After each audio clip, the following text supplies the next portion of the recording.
When we speak of success, too many are eager to attribute it to some accident of birth or to what the world calls talent. But talent alone has never built a bridge, never erected a factory, never forged a fortune, nor transformed a life. Effort, consistent, determined, unwavering effort, is the bedrock upon which all true advancement rests. It is not the man who dreams idly of greatness who achieves it, but the man who rises daily and puts his hand to the task. I have known men of dazzling intellect who amounted to little because they leaned upon their gifts as though they alone could carry them forward. They mistook brilliance for accomplishment, and they found too late that their talents, left idle, grew dull. Meanwhile, the man of moderate ability but ceaseless labor steadily overtook them, passing them mile by mile, until the race was won. The world does not reward what a man is capable of doing. It rewards what he actually does. Work, and not mere wishing, is the true measure of worth. There is in work a discipline that strengthens character, sharpens judgment, and awakens ingenuity. A man who labors sincerely at his duty learns lessons no university can teach him, for he learns not only knowledge, but endurance, self-control, and courage. These are treasures no accident can steal. Many men, when young, shrink from labor, imagining it beneath them, or dreaming that fortune will come more swiftly by cleverness or luck. Let me assure you, fortune comes most often through doors opened by sweat and persistence. There is no substitute for effort.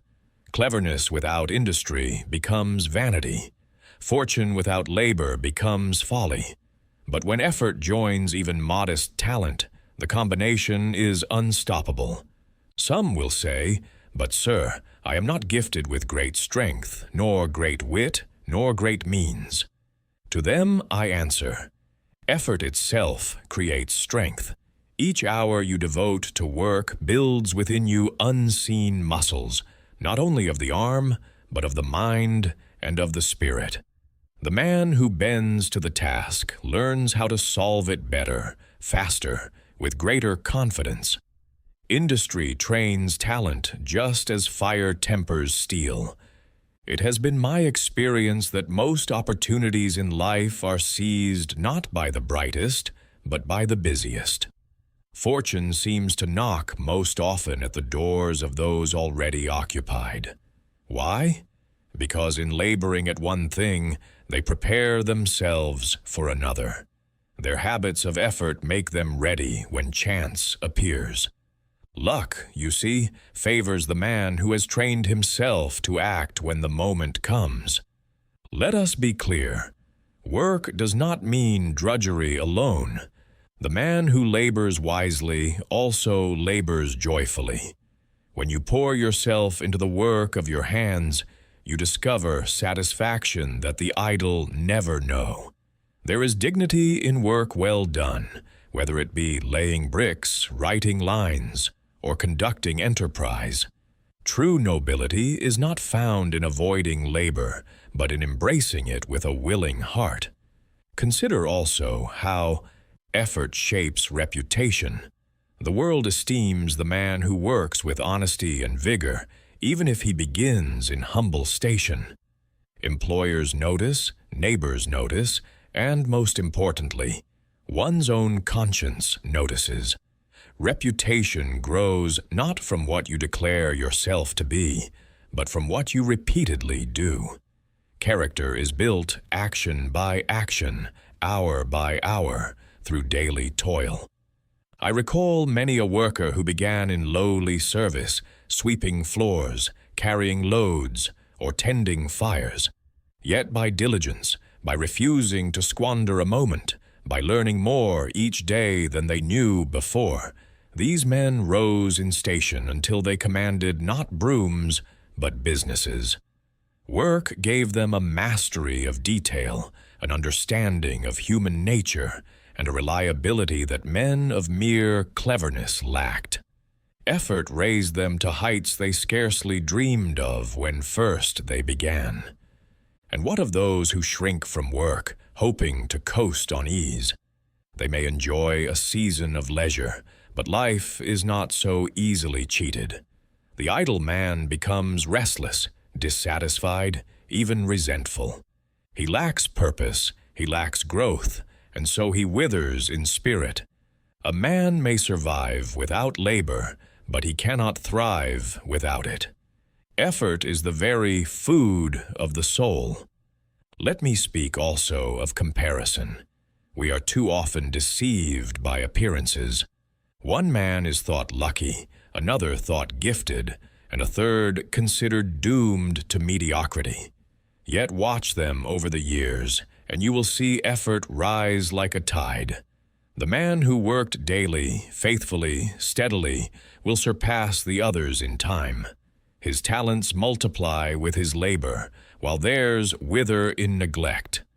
Talent may win a sprint, but effort always wins the marathon.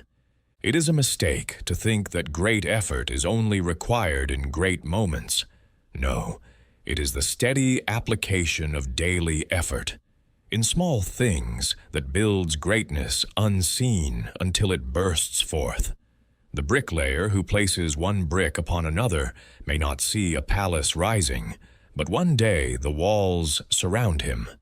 The writer who crafts one line after another may not at first glimpse a book, but one day a volume rests in his hand. So too, the laborer at his post builds, piece by piece, the foundation of success. Now, effort alone is not enough if it is wasted on trifles. One must also labor wisely, with purpose. To rise early and toil all day at a foolish endeavor is not noble, but tragic. Thus, combine your effort with thought and your work with direction. Ask yourself daily, is my labor carrying me toward my purpose? Am I sweating in vain, or am I sweating toward something worthy? For effort unguided can become slavery, but effort guided by vision becomes destiny. I tell you plainly, never envy the man of mere talent, nor the man of idle fortune. Envy instead the man who works with determination, for he is destined to surpass them both. His destiny is in his hands, not in the accidents of birth. The world cannot withhold from him the fruits of labor, for nature herself decrees that the harvest comes only to those who sow. My friends, if you would change your life, begin with effort. Do not wait for a perfect plan, nor for favorable winds, nor for encouragement from others. Begin where you stand, with the tools you possess, and labor with all your might. As you work, better tools will come, new opportunities will arise, and unseen doors will open. The act of labor itself draws fortune nearer. I charge you, let not a single day pass without some honest exertion. Make of effort a habit, and of labor a joy. When discouragement whispers, "Rest, give up, it is too much," answer with work. When doubt sneers, "You are not talented enough," answer with work. When others mock, "It is useless," answer with work. For in the end, it is not they who decide your fate, but the sum of your own persistent efforts. Remember always that effort is not a punishment, but a privilege. To work is to shape your destiny with your own hands, to bend chance to your will, to carve meaning into the stone of your days. Talent is a gift you may or may not possess. Fortune is a wind that may or may not blow your way. But effort, that is always within your grasp. Hold fast to it, cherish it, and apply it daily, and you will find that destiny itself bends to your labor. A man is not only the product of his own thoughts, but also of the company he keeps. The influence of those around us is so subtle, so persistent, and so powerful that it often shapes our destiny without our noticing. A single companion of noble character can raise a man to heights he never dreamed possible, while one companion of base habits can drag him down into failure and ruin.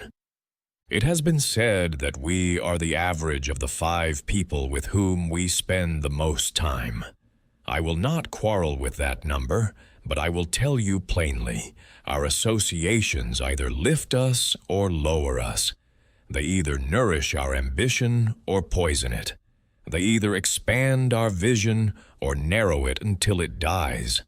And no man, however strong he imagines himself, is immune to the company he keeps. When I consider the turning points of my own journey, I find again and again that those who surrounded me played a decisive role. Not merely through direct instruction, though I was fortunate to receive much of that, but through the very atmosphere of their presence. To stand near a man of purpose is to feel a contagious energy. To observe a man of honor is to be reminded of one's own conscience. To share thoughts with a man of vision is to stretch one's own imagination. This is why I urge you, be vigilant in choosing your companions. Do not drift into company as one drifts into a crowd. Select those whose influence will strengthen, not weaken you. Avoid those who are idle, for idleness is a disease that spreads. Avoid those who are bitter, for bitterness corrodes the soul. Avoid those who scoff at ambition, for their words are daggers aimed at your heart. Instead, seek out men and women whose very lives are testimonies of diligence, integrity, and courage. Let me share a truth. Men rarely fall alone. They are pulled downward by the weight of their associations. A youth who keeps company with gamblers will soon gamble himself. A clerk who laughs with thieves will soon have sticky fingers. A worker who lingers in the company of drunkards will soon stagger with them. The descent is slow at first, almost invisible, until the pit is reached and escape is difficult. But just as association can destroy, it can also save. Consider the man who, though tempted to idleness, surrounds himself with industrious companions. Their example shames his laziness and stirs his ambition. Or the youth of modest means who befriends one who reads, one who dreams, one who strives. Soon he too will read, dream, and strive. Associations are ladders or chains, depending on whom you embrace. Now, some will protest, but I cannot always choose my companions. My work, my family, my neighborhood, these give me associations whether I will it or not. True enough, but you can always choose whom you listen to, whom you emulate, and whom you allow closest to your heart. You cannot always prevent the voices around you, but you can decide which voices shape your destiny. There is no excuse for surrounding yourself with those who belittle you, tempt you, or lead you astray. Life is too short and ambition too sacred to waste upon the careless or corrupt. If you must walk alone for a time to preserve your character, do so gladly, for solitude is better than bad company. And you will find, in time, that solitude itself attracts worthy companions, for men of purpose seek one another out as iron is drawn to a magnet. Understand, too, that association is not only personal, but also intellectual. The books you read, the lectures you attend, the ideas you ponder, these are companions every bit as much as flesh and blood friends. A man who surrounds himself with cheap entertainment and vulgar amusements is no different than one who keeps company with fools. But a man who reads noble works, who studies inspiring lives, who engages with great ideas, He has surrounded himself with giants who lift him higher. It is within your power every day to choose associations that elevate. Pick up a book by a great thinker, and you walk in his company. Attend a lecture by a wise teacher, and you sit at his table. Listen to the counsel of a noble friend, and you share in his strength. In this way, even if your daily circumstances seem poor or uninspiring, you can still live surrounded by the greatest spirits of all time. Ask yourself now, who are my companions? Do they call forth my better self or my lesser? Do they urge me toward effort or tempt me toward ease? Do they enlarge my vision or belittle it? Your answers will reveal much about your future, for your associations today are the architects of your destiny tomorrow. Do not make the mistake of thinking you can remain unaffected by negative company simply because you mean well. Influence is often unconscious. A man who spends his days with the idle will find his energy fading. A woman who listens constantly to gossip will find her thoughts poisoned. The spirit of a man is like clay, soft enough to be shaped by pressure, even when he does not realize it. Therefore, guard your associations with the same vigilance you would guard your treasure. I do not say you should despise the weak, nor avoid the poor, nor scorn those who struggle. On the contrary, extend compassion and encouragement where you can, but distinguish clearly between those who are striving upward and those content to sink downward. The former will lift you even as you lift them. The latter will drag you with them no matter your good intentions. It is also true that you must be worthy of good associations yourself. Men and women of high purpose will not linger long with one who is careless, deceitful, or idle. If you wish to be surrounded by noble companions, you must cultivate nobility in your own character. Like attracts like. Therefore, labor daily not only to seek good company, but to become good company. Then, when opportunity places you among the great, you will be ready to remain there. In the end, you cannot escape this law. You will rise or fall to the level of those around you. You will not often soar higher than your companions, nor sink much lower than they. Therefore, choose carefully. Let your circle be small if necessary, but let it be strong. Let each friend, each influence, each chosen association be a rung upon the ladder to your highest self. Remember this: wealth, power, and opportunity are not distributed equally, but the power to choose your associations belongs to every man. You may not control your birth, your talents, or your fortune, but you can control whose voices fill your ears, whose habits shape your days, and whose examples stir your heart. By that choice alone, you set the course of your destiny. So today and every day, make this resolution: I will walk with those who lift me higher. I will surround myself with companions of purpose, of integrity, of ambition. I will invite into my life not those who drain me, but those who strengthen me. And in time, by the silent but irresistible power of association, I too shall rise. Self-discipline is the master key that unlocks the doors to every kind of success. It is the foundation on which character is built, the quiet force that keeps ambition on track, and the inner law that must be obeyed before any outer command can ever be respected. Andrew Carnegie understood this truth deeply. He often said that before a man can lead others, he must first learn to lead himself. Without self-control, ambition becomes reckless, opportunity becomes wasted, and leadership collapses under the weight of its own flaws. It is tempting to believe that talent or luck is the true engine of success.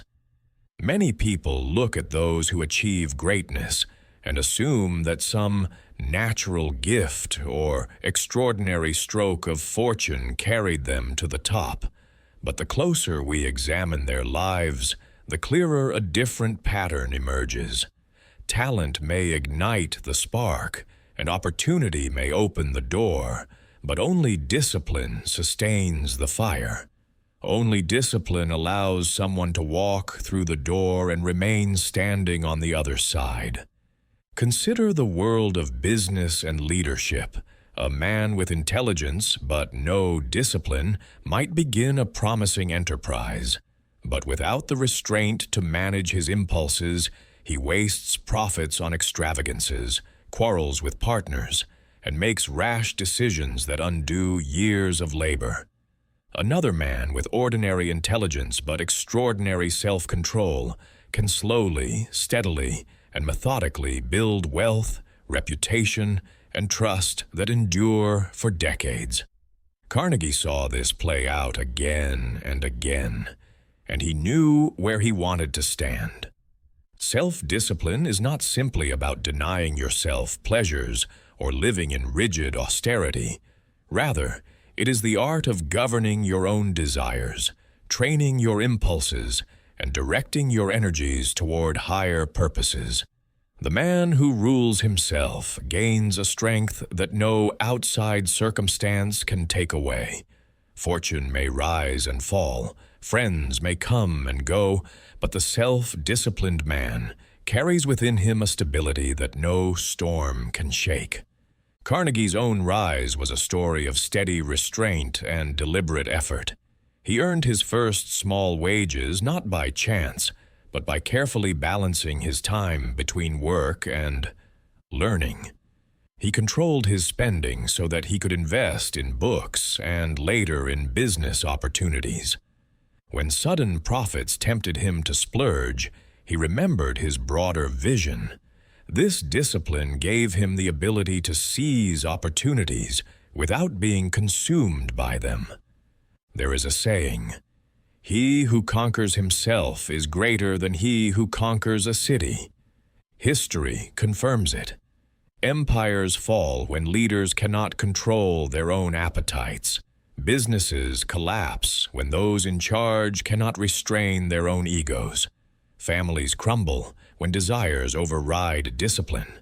But the man or woman who trains themselves to rise above momentary impulses becomes a leader who others instinctively trust. Why is this true? Because leadership is not simply a matter of giving orders. It is about setting an example. People follow those who demonstrate mastery, not just over circumstances, but over themselves. A leader who loses his temper, who chases every whim, who bends to every passing temptation, inspires no loyalty. But a leader who remains calm in crisis, consistent in character, and steady in discipline wins respect without ever demanding it. Carnegie often credited much of his success not to what he did, but to what he chose not to do. He did not allow envy to distract him from his work. He did not allow impatience to lead him into reckless gambles. He did not allow arrogance to sever relationships that later proved invaluable. Every restraint was, in truth, a form of power. Every act of self-control became a tool that multiplied his influence. For those of us striving to build lives of success and meaning, the lesson is clear. If we want to command greater opportunities, we must first command ourselves. If we want to attract the trust of others, we must prove that we can be trusted with our own responsibilities. And if we desire to lead, we must demonstrate that we can rule the only kingdom that is given to every human being, the kingdom within. Self-discipline requires daily practice. It is not gained in a single dramatic moment, but in countless small victories. Rising early when we would rather sleep, saving money when we would rather spend, holding our tongue when we would rather lash out, choosing long-term growth over short-term pleasure. Each decision builds strength. Each act of restraint becomes a stone laid in the fortress of character. The world offers many temptations, comfort, distraction, indulgence. These things are not evil in themselves, but when they rule us instead of us ruling them, they become chains that bind. Discipline breaks those chains. It reminds us that the purpose of life is not to be a slave to desire, but to direct desire toward noble ends. Carnegie believed that a man who mastered himself could be trusted to master enterprises of great scale. That is why he elevated partners and employees who showed steadiness of character even more than brilliance of mind. Brilliance without discipline was a candle in the wind. Steadiness, however, was a lighthouse that could guide ships safely through the storm. The same principle applies to us. You may not yet lead a business or command great wealth, but you do command yourself, and that command is the seed of every future leadership. The patience to learn a skill, the restraint to avoid unnecessary debt, the ability to control your emotions in conflict. These are forms of wealth and power more valuable than gold. They form the habits that, when opportunity arrives, ensure you are ready to receive it. It is not always easy to walk the path of discipline. In fact, it is often the harder road. But as Carnegie and countless others have shown, the harder road is usually the higher one. And once it is walked faithfully, it leads to heights that the undisciplined will never see. So let us remember this truth. Before you can direct others, direct yourself. Before you can hold responsibility, hold yourself accountable. Before you can build an empire, build character. This is the master key. With it, the doors of opportunity, influence, and success will open. Not because you demanded them, but because you proved worthy to walk through. I have often said, and I say it again now with conviction, that the great difference between those who succeed and those who falter is not brilliance, nor genius, nor the favor of chance. It is persistence. Talent alone will not carry a man to his goals. Fortune may smile for a moment, but she quickly tests those who seek her favor. What remains after talent has waned and fortune has passed is the iron will to continue. When I reflect upon my own life, I do not recall moments of dazzling genius that carried me forward. I recall, instead, countless hours of labor, endless setbacks, and discouragements that might have driven me to abandon my course. Yet I would not yield. I held fast, and that stubbornness, more than any spark of brilliance, built my enterprises and secured my fortune. It is a curious truth that most men quit not when they are beaten, but when they are merely tired. They give up at the very threshold of success. They allow one rejection, one failure, one humiliation to convince them that fate is against them. Yet often, if they had but pressed on one step further, they would have found the door opening wide before them. I remember vividly the days when I worked as a telegraph boy, running messages through the streets of Pittsburgh. It was not glamorous labor, nor was it highly paid. Many of my fellows abandoned the work quickly, declaring it thankless and beneath them. But I persisted. I studied the wires, learned the patterns of the clicks, and taught myself to decipher messages by ear. Because I stayed when others fled, I gained knowledge and skill that prepared me for better positions. Persistence turned humble toil into the foundation of an empire. In business, as in life, persistence is the lever that moves the world. There were ventures I began that seemed destined to fail. Steel was not always the king it became. In the early days, many declared it too expensive, too unwieldy, too untested for widespread use. Competitors laughed at the idea of great bridges and buildings fashioned of this new material. I might have agreed with them and turned aside, but I did not. I persisted in the belief that steel would transform industry, that persistence, ridiculed in its day, proved to be wisdom. Do not suppose that persistence means mere stubbornness without reason. To persist blindly in folly is no virtue, but to persist in a worthy aim, to pursue a dream that reason supports though difficulty obstructs, that is the stuff of greatness. You who listen to me now may be in the midst of discouragement. Perhaps you have attempted a new trade, or sought to launch a business, or aspired to improve your station in life, and already you feel the weight of failure pressing upon you. I tell you this, the weight is a sign that you are in the struggle, and the struggle is the birthplace of triumph. Many around you will falter. They will leave the field. If you remain when others have gone, you increase your chances of victory tenfold. Understand that persistence is not measured in days or weeks. It is measured in years, sometimes in decades. The man who plants an orchard must wait long for the fruit. So too must you cultivate your purpose with patience. Let others scoff at your slow progress. You are planting trees that will shade generations. I recall once a meeting with a young man who wished to abandon his studies, for he felt the path too hard and the rewards too distant. I told him that each lesson he mastered, though it seemed small, was a brick laid in the foundation of his future. To abandon persistence was to leave his house half-built, exposed to the winds of fortune. Better to endure the labor, and one day dwell securely in the palace persistence had raised. I say to you, learn to embrace rejection as proof that you are pressing forward.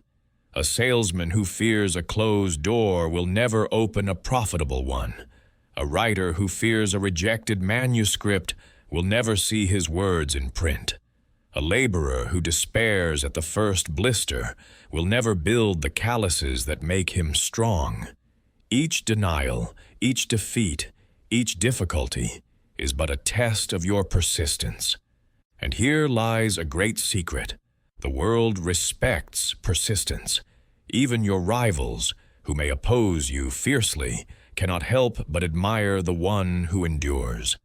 Persistence creates reputation, and reputation creates opportunity.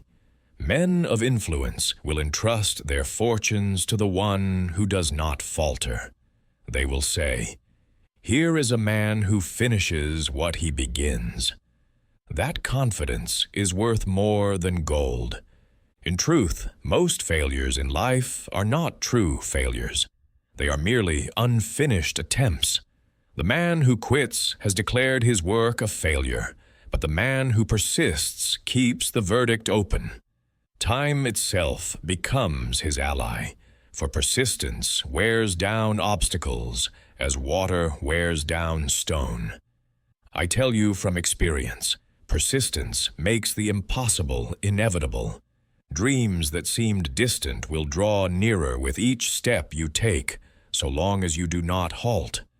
Fortune herself grows weary of resisting the man who will not yield. At last she lays her treasures at his feet, not because she favors him, but because he has outlasted all rivals. Therefore, resolve this day that you will not be numbered among those who quit too soon. Let your failures be but stepping stones, your discouragements but lessons, your obstacles but training grounds for endurance.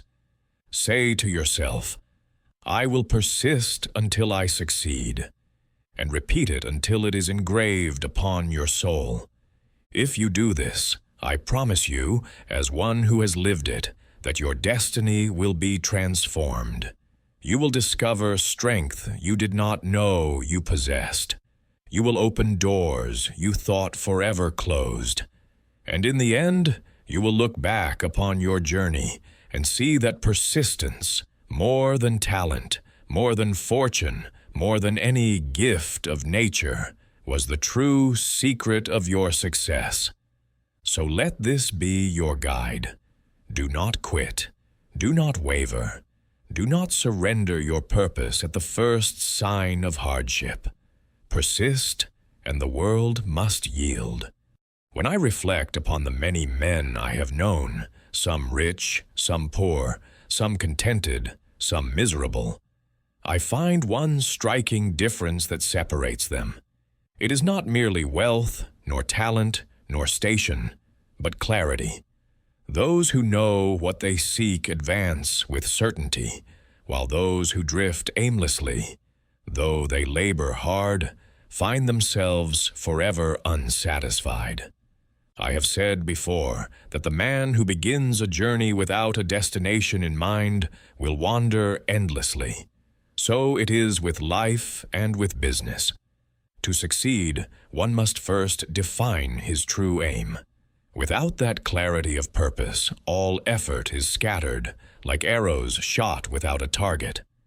In my youth, when I toiled in the telegraph office, I saw many young men who worked as diligently as I, but they possessed no clear ambition. They wished vaguely to earn a living, perhaps to be promoted, perhaps to find comfort. Yet because they had no definite aim, they drifted from one occupation to another, never distinguishing themselves. My fortune did not come from superior intelligence, but from a clarity of purpose that guided each step. I knew that industry, and later steel, would be the stage upon which I would make my mark. Every action I took pointed toward that goal. It is a truth most men do not wish to confront. If you do not define your purpose, the world will define it for you. Employers will use you for their aims. Chance will toss you about, and society will dictate your labor. But the man who declares, "This is my purpose, this is the destiny I shall pursue," becomes the master of his own path. Let me impress this upon you. Clarity of purpose is not a luxury, it is a necessity. Without it, wealth brings confusion, talent brings waste, and opportunity brings only regret. I have seen men gain fortunes only to squander them, for they had no purpose beyond acquisition. I have seen men of brilliance waste their years chasing trivial pursuits because they never paused to define what they sought. To you who listen, I ask, what is your true aim? Do not answer hastily. It is not enough to say, "I wish to be rich," or "I wish to be successful." These are vague wishes, not purposes. Purpose must be precise. The architect does not say, "I wish to build something." He declares, "I shall build a bridge across this river." And then his plans, his resources, his labor, all bend toward that end. When I resolved to build an industry in steel, I did not say, "I shall enter business." I declared, "I shall make steel the backbone of America's progress." That clarity gave direction to my enterprises. Each decision, whether to build a mill, to invest in new processes, or to hire a man of skill, was weighed against that purpose. Thus, clarity simplified every choice. You may wonder how one finds such purpose. I tell you this: look not to the fashions of the day, nor to the applause of others, but inward. Ask yourself what work excites your spirit, what endeavor would hold your devotion even if no man praised it. There lies your purpose. It is often closer than you think, hidden in the tasks you do with eagerness, the problems you long to solve. Once found, your purpose must be guarded with vigilance. Many will attempt to pull you from it. Friends will encourage you toward easier paths. Rivals will tempt you with short gains. Doubts will whisper that your aim is too high. But if you yield, you betray yourself. Persist instead. Say to yourself each morning, "This is my purpose, and I shall not stray." In time, even the most stubborn obstacles will yield to your resolve. Clarity of purpose also brings peace. Many men, even rich ones, live in ceaseless anxiety because they chase too many aims. They exhaust themselves, never knowing whether they are advancing or retreating. But the man of clear purpose need not fret. He measures his progress not by fortune alone, but by fidelity to his chosen aim. If he advances toward his purpose, he is content, though riches be delayed. I tell you this, success is not accidental. It is deliberate. And it begins not with money, nor with connections, nor with luck, but with a clear and definite aim. Once that is established, the rest follows. You attract allies, resources, and opportunities because the world respects the man who knows what he wants. He is like a ship with a fixed course, drawing wind to his sails, while the aimless drift helplessly with the tide. So I charge you, define your purpose. Write it, speak it, engrave it upon your heart. Let every action be measured against it. Do this, and you will find that life, which once seemed chaotic, becomes orderly. Decisions that once confused you become clear. Energy that once scattered now concentrates. And in time, destiny itself bends to the man of purpose. Remember, clarity does not come once and remain forever. Life may tempt you to compromise. Success may distract you, hardship may shake you. In such times, return to your purpose. Reaffirm it, refine it if need be, but never abandon it. For in purpose lies power, and in clarity lies freedom. This is the secret I have learned. A man with a clear aim will accomplish more in a year than a man without one will accomplish in a lifetime. Let your aim be noble, let it be precise, and let it guide you without wavering. Then, when others ask the secret of your success, you may answer in truth, "I knew what I wanted, and I pursued it with clarity.